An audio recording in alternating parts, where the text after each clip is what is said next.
এই যে পায়ের ভেতরে এভাবে হাত দেয়, আমি নিজে দেখেছি পায়ের ভেতরে এভাবে হাত দিয়ে সামনে যে লোহার ব্যারিকেড আছে এই রডের সাথে হাত হ্যান্ডকাপ দিয়ে লাগিয়ে দেয়। 2 মিনিট 5 মিনিট থাকলেই তো মানুষের মাজা ব্যথা হয়ে যাওয়ার কথা। আমার 10 দিনে এমন ব্যথা হয়েছে এই পেছনে এখনো পর্যন্ত এই হাড়ের ভেতরে ব্যথা করে। এত বড় দুঃসাহসিক কাজ করার পরও যদি কারো ভেতরে বিবেক জাগ্রত না হয়, ওরে মানুষ বললে গোনা হবে, ওটা একটা জানোয়ার। আল্লাহ অবশ্যই আমাদেরকে পছন্দ এবং নির্বাচিত করেছেন। হুয়া যে তাবাকু, আমি আল্লাহ তোমাদেরকে নির্বাচিত করে আজকে শ্রোতা বানিয়েছি। আল্লাহ যদি না চাইতেন জোর করে হলেও আপনি আসতে পারতেন না। কথা বলেন না কেন? এক সাহেবের ড্রাইভার ডাক দিয়ে বলছে, সাহেব আপনি তো ড্যান্সের পার্টিতে যাবেন, আপনি আমার একটু সময় দেন, আজান হয়ে গেল, আমি নামাজ পড়ি আছি। ও চিন্তা করছে কি একটা ভেজাল ড্রাইভার পেলাম বলেন তো। আমি এখন আনন্দ করব, ড্যান্সের পার্টিতে যাব, আর এখন নামাজ পড়তে যাই, এ নামাজ তো একটা ঝামেলা। নামাজ কি এটা? নামাজ যে ঝামেলা আপনি জানেন না? নামাজ কি ভালো জিনিস না ঝামেলা? না না, ভালো জিনিস কি বলছে? ইন্নাহা লাকাবীরাতুন, আল্লাহ বলেন নামাজ একটা বড় ভারী জিনিস, এটা ঝামেলা জিনিস। হ্যাঁ, ইল্লা আলাল খাশিন, যারা আল্লাহকে ভয় করে তাদের জন্য এটা মোটেও ভার না, এটা মোটেও খারাপ লাগবে না। খারাপ জিনিস তো ওই সাহেবের কাছে মনে হবে, কারণ ও কিছুক্ষণ পর ড্যান্সে যাবে, তো ওর কাছে কি ঝামেলা মনে হবে না ভালো মনে হবে? চিন্তা করছে এরপরে আমি যাচ্ছি একটা খারাপ কাজে, আরো নামাজ পড়তে চাই। বেটা গরিব মানুষ, যদি নামাজ পড়তেও না দেই, নিজেও পড়ি না, এরাও যদি না দেয়, যা এই তাড়াতাড়ি যা। ও নামাজ পড়া শেষ করে চিন্তা করছে কি করি, ইমাম সাহেব যে বড় কিরাত ধরেছে, এত পেছন দিক থেকে আমি কিছু বলতেও পারছি না। যদিও আমাদের এই দেশে অনেক সিস্টেম আছে যারা কিরাত বড় বড় পড়ে, পেছনে মুসল্লি মনে করে কিভাবে লোকমা দেওয়া যায়, আমি তো আর এই সূরা জানি না, তখন গলা খাকার দেয়। এরকম মুসল্লি দেশে নেই? এই যে এইটা করলে কিন্তু আপনার নামাজ ভেঙে যাবে ভাই। নামাজের ভেতরে 19টা কারণ আছে নামাজ নষ্ট হওয়ার। তার ভেতরে আমলে কাসির করা, বিনা কারণে কাশি দেওয়া, ওহো করা, আপনার নামাজ ভেঙে গেছে। একবার এক মুরব্বী পেয়েছিলাম কুষ্টিয়ার হালসায়, নামাজে দাঁড়িয়ে বিদ্যুৎ চলে গেল, উনি নামাজে বলছে যা যা কারেন্ট চলে গেল। মুরব্বী নামাজে আর কামাহাকাম 13 ফরজ, আজ যা কোন ফরজ? বলছে বাবাজি হয়েছে কারেন্ট চলে গেল, আর আমার মুখ দিয়ে হঠাৎই বের হয়ে গেল আজ যা, কি করব? নামাজে কি বের হচ্ছে ও টের পাচ্ছে না, ওর নামাজ হয়? অন্তত নামাজের এই 19টা যে কারণ আছে ভেঙে যাওয়ার, এগুলো যেন আপনার নষ্ট না হয়। নামাজের ভেতরে তো গলা কাশি দেওয়া আপনার জন্য জায়েজ নেই। নামাজে সর্বপ্রথম যেটা নামাজ নষ্ট হয়ে যায় তার নাম হচ্ছে কোরআন শরীফ যদি কেউ অশুদ্ধ পড়ে। কথা বলেন না কেন? এদেশে হাজারো মুসল্লি দেখবেন কোরআন শরীফ অশুদ্ধ পড়েই নামাজ পড়ছে। না, আমরা নামাজ নেওয়ার জন্য আল্লাহ বসে নেই। কেউ যদি বলে কুল হু আল্লাহু আহাদ, এরকম কথা বলেন না দেশে? কুল হু আল্লাহু আহাদ কোথায় পেলেন আপনি? এখানে ওয়ার উপরে জবর আছে। কুল হু আল্লাহু আহাদ। আল্লাহু সামাদ বলে, সামাদ মানে যার অভাব আছে। এখানে সোয়াদ আছে আল্লাহু সমাদ, যার অভাব নেই। আশা করছি আপনাকে লজ্জাটা দিলাম এই কারণে, এখানে 20 বছর নামাজ পড়ছেন, আজও পর্যন্ত সূরা ফাতিহার 7টা আয়াত শুদ্ধ করতে পারেননি। দুনিয়ার এত কিছু আপনার বুঝে আসে, কোরআনে কারীম যে অশুদ্ধ পড়লে নামাজ হয় না এটা বোঝেন না কেন? আজকে থেকেই চেষ্টা চালাবেন, কি করে পড়বেন আমি জানি না, আপনাকে পড়াই লাগবে। কথা বুঝতেছেন? ড্রাইভার বলছে আমি কি করি, এখন তো গলা খাকাড়ও দেওয়া যায় না। শেষ করার পরে নামাজ অনেকক্ষণ সময় যখন লেগেছে, মনে মনে ভাবে আমি তো নামাজ পড়ার পরে জানি ফরজ নামাজ সালাম ফিরিয়ে কিছু দোয়া পড়া লাগে। উনি তো বাইরে বসেই আছে, যাবে তো ড্যান্সে, দেখে একটু পড়ি। আয়াতুল কুরসি পড়ছে, আল্লাহুম্মা আনতাস সালাম ওয়া মিনকাস সালাম তাবারাকতা ইয়া যাল জালালি ওয়াল ইকরাম, এগুলো পড়তে আরম্ভ করিস। সাহেব চিন্তা করছে কি গো, নামাজ পড়তে ঢুকলো, সবাই বের হয়ে চলে যাচ্ছে, ও কি ঘুমিয়ে গেল নাকি? জ্বালানা দিয়ে উকি মেরে দেখছে হাতের আঙ্গুল গুনতেছে। মনে মনে ভাবছে আল্লাহ, এ মাসের ভেতরে বিভিন্ন সময় ওরে টাকা দিয়েছি বাজার করার জন্যে, এক মাসে কত টাকা আত্মসাৎ করেছে একেবারে নিরালা হিসাব করছে। জ্বালানা দিয়ে ডাক দিয়েছে, ওই বেটা কিসের হিসাব করিস? যার হিসাব না তাহলে কর। আমি নামাজের পরে জিকির করছে আল্লাহর নামে। ও, ধারণাটা ভুল হয়ে গেল। কি এত দেরি করো, বাইরে যাবা না? আমার দেরি হয়ে যায়, তাড়াতাড়ি বের হও। ভেতর থেকে ড্রাইভার আওয়াজ দিচ্ছে, সাহেব যে মালিক আপনাকে এতক্ষণ পর্যন্ত বাইরে দাঁড় করিয়ে রেখেছে, ভেতরে আসতে দিচ্ছে না। ওই মালিক কেন অজানা একটা আবেশে, অজানা একটা হুকুমে আমাকে ভেতরে আটক করে রেখেছে, যেতে দিচ্ছে না। যারা এসেছি সত্যি আজকে তেলাওয়াতকৃত আয়াত থেকে এমন কিছু আমরা শোনার চেষ্টা চালাবো, আল্লাহ যেন আমাদের জীবনটা সত্যি সাকসেস করে দেন। যে আল্লাহ আমাদেরকে দয়া করে নিয়ে এসেছেন হাজারো মানুষের ভেতর থেকে, বলেন আলহামদুলিল্লাহ। দরুদ আর সালাম পড়ছে আমাদের নবী মুহাম্মদুর রাসূলুল্লাহ সাল্লাল্লাহু আলাইহি ওয়াসাল্লামের প্রতি। বিশ্বনবীকে আল্লাহ যত কিছু দুনিয়াতে দিয়েছিলেন সবগুলোর ব্যাপারে আদেশ হচ্ছে ওমা আতাকুমুর রাসূলু ফাখুযুহু, উনি যা দিয়েছেন তোমরা আঁকড়িয়ে ধরবা। ওমা নাহাকুম আনহু ফান্তাহু, যেটা নিষেধ করে ওইটা ছেড়ে দিবা। এই নির্দেশ কার? আপনি ওনার পুরা জীবনের সাথে মিলাবেন। বিশ্বনবী নেতৃত্ব দিয়েছিলেন 17 বছর বয়স থেকে একটা দল তৈরি করে, হিলফুল ফুজুল, শান্তির সঙ্গ। এই যে নেতৃত্বের গুণাবলী তৈরি করার জন্য আল্লাহ পাক তাকে ছোটবেলা থেকেই গড়ে তুলেছেন। পৃথিবীর যুবক যারা আছো, এই যুবক মানুষগুলো 17 বছর, 18 বছর, 20 বছর বয়স হলে কি করবে? হতাশ হয়ে দিকভ্রান্ত হয়ে ঘুরে বেড়ায়। এরা যে কি করবে, নবীজিকে আল্লাহ সেটা দেখিয়েছেন। কথা বলেন ঠিক কিনা? এজন্য আমরা আজকে থেকে যাদের 15 বছর, 16 বছর, 17 বছর বয়স, আমাদের এই বয়সে যেহেতু শয়তান বেশি টার্গেট করে, আক্রমণ করে, আমরা নবীর মতো শান্তির সঙ্গ যেখানে পাবো ওই দলে ভর্তি হয়ে যাব।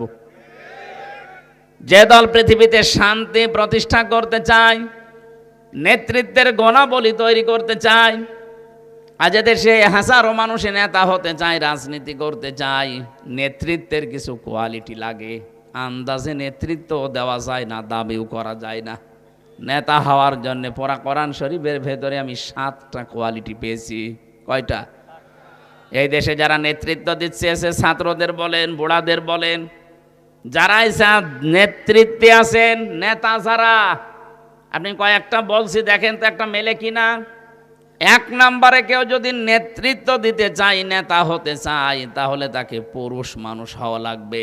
মহিলা নেতৃত্ব দিতে পারবে না। এটা আমি বানালাম। হ্যাঁ, সূরা নিসা 34 নম্বর আয়াতের প্রথম অংশে আছে, আর রিজালু কাওয়ামুনা আলান নিসা। আল্লাহ পাক বলেন পুরুষরা হবে নেতৃত্ব দানকারী আর মেয়েরা থাকবে তাদের আন্ডারে। এই সঠিক কথাগুলো আজ 53 বছরে কোরআনের এই অনুষ্ঠানগুলোতে বলা হয় না। মানুষের জন্য এই কথা শুনলে নতুন মনে করে, এ আবার কি বলছে? এটা কি নতুন কথা? বলেন বলেন, আপনারা তো বলতে দেননি এতদিন। এটা না বলতে বলতে নেতৃত্বের এই জায়গাগুলোতে তাকান। আমরা হয়েছি যোগালি আর ওরা রাজমিস্ত্রি।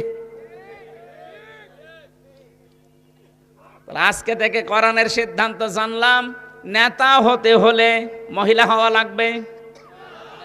বলেন বলেন, নেতা হতে হলে মহিলা হওয়া লাগবে, কি পুরুষ হওয়া লাগবে।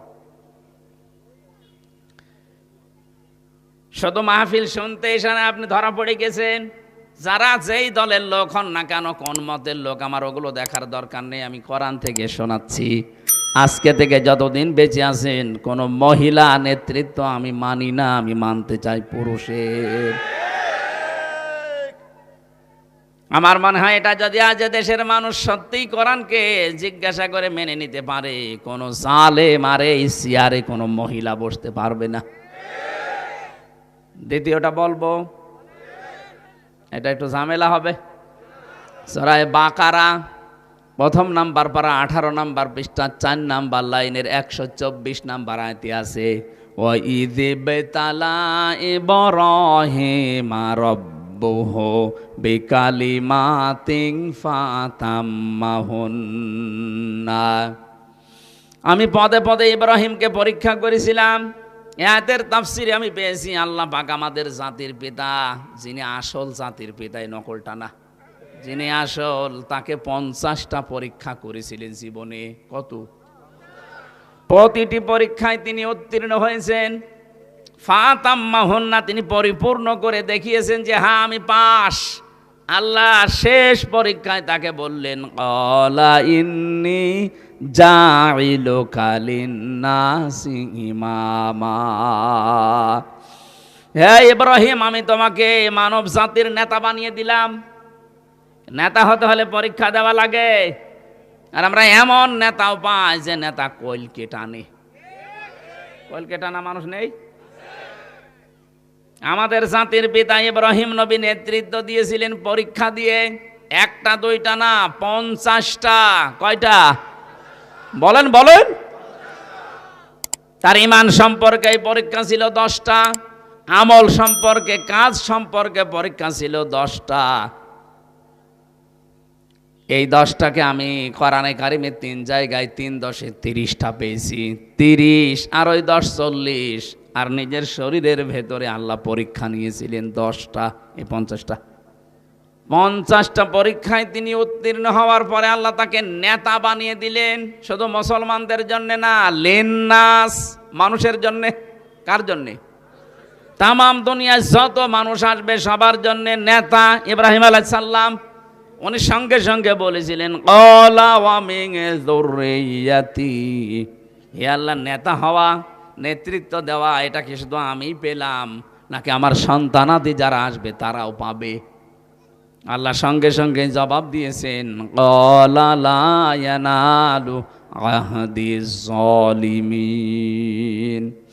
হে ইব্রাহিম, তোমার সন্তানাদি যারা কিয়ামত পর্যন্ত আসবে তারাও নেতা হতে পারবে, কিন্তু কোনো জালেমের জন্য আমার ওয়াদা নেই। ইয়ানালু এটা মোজারে, বর্তমান, ভবিষ্যৎ, প্রেজেন্ট, ফিউচার। কোন জালেমের জন্য, জালেম না জালিমিন, বহু বচন দিয়েছেন, কোন জালেমের সাথে আমার ওয়াদা নেই যে তারা নেতৃত্ব দিতে পারবে। অথচ 15.5 বছর সে যত বড় জালেম ছিল সে তত বড় নেতা ছিল। এই যে আয়না ঘরের সাথে যারা জড়িত, এর চাইতে বড় জালেম দুনিয়ায় হতে পারে? বলেন। আমাকে 10 দিন রেখেছিল ওই মাটির নিচে। কিছু কিছু মানুষকে দেখেছিলাম এই যে এত বড় বড় নখ হয়ে গেছে, চুল দাড়ি গোপ মনে হচ্ছে জঙ্গল থেকে বের হচ্ছে। আর ভাই 2 মাস 5 মাস না, ওই লোকটা আছে 8 বছর 10 বছর 14 বছর। তাও যদি এভাবে আরামে রাখে তত থাকা যায়।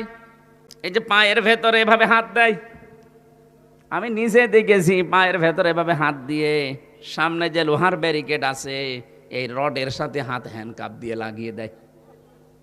2 মিনিট 5 মিনিট থাকলেই তো মানুষের মাজা ব্যথা হয়ে যাওয়ার কথা। আমার 10 দিনে এমন ব্যথা হয়েছে এই পেছনে এখনো পর্যন্ত এই হাড়ের ভেতরে ব্যথা করে। আমার সাথে মুফতি ফখরুল ভাই ছিলেন, উনি দেখতাম 60 পাট হয়ে হাত পা ছেড়ে দিয়ে ঘুমিয়ে আস। এই জেলখানার এই ফাঁসির কন্ডেম ছেলে আপনাদের এই গাজীপুরের কাশিমপুর 4 নম্বরে। রাতের বেলা মাঝে মাঝে বলতাম, ভাই আপনি এইভাবে করে শুয়ে পড়েন। আচ্ছা হামজা, তোমার সাথে কি হয়েছে আমি জানি না, তবে আমাকে নিয়ে এইভাবে রেখেছিল যে শুয়ে থাকা যে কত বড় নিয়ামত এটা আমি এখন টের পাচ্ছি। আমি যে হাত পা ছেড়ে দিয়ে এভাবে 60 পাট হয়ে শুয়ে পড়ি, এটা আমার জন্য একটা নিয়ামত। আমার 1 দিন 2 দিন না, বছরের পর বছর এইভাবে রেখে দিয়েছিল। 1.5 মিনিট থেকে 2 মিনিট সময় দিত টয়লেট করার জন্যে। 50 ছোলা কয়েকটা দিত, সকালে 30-40টা ছোলা দিত, তাও তো পচা। দুপুরবেলা খাবার দিয়েছে, মনে হচ্ছে কেউ মাখিয়ে দিয়েছে। এত বড় জুলুমের সাথে যারা জড়িত, কি জানতো না যে এখানে মানুষ আছে? আপনি এরপরও জালেমের পক্ষে কথা বলেন, আপনি মানুষ। এখনো পর্যন্ত এদেশে অনেক জালেমের দোসররা জালেমদের পক্ষে স্ট্যাটাস দেয়। শয়তান তোরে এরকম 14 বছর ওই আয়না ঘরে রাখা দরকার।